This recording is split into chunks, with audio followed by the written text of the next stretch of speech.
So if you're paying attention, you can see that this is the same example that's on your slide.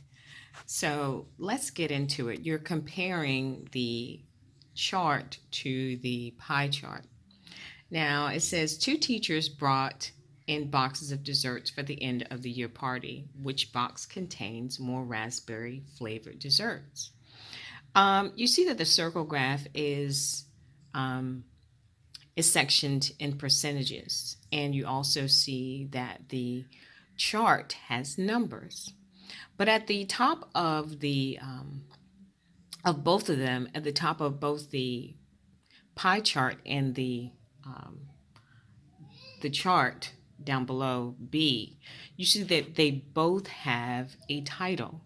So the title of A is boxes of 30 desserts, box of 30 desserts, right?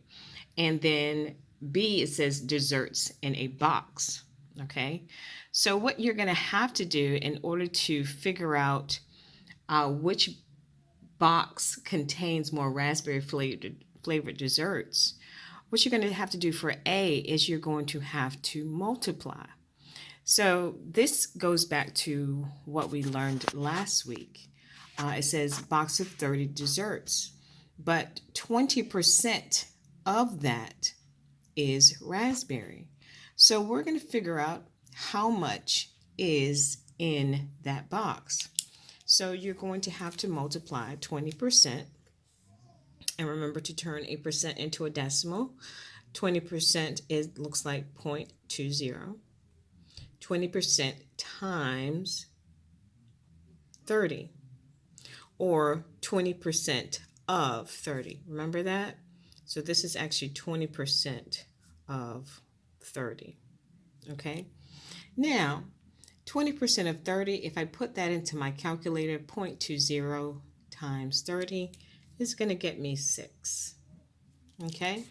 So now that is a whole number, and B has numbers as well. So let's take a look. So it says raspberry is 4, blackberry, blueberry is 3, cream cheese is 6, and apple is 7.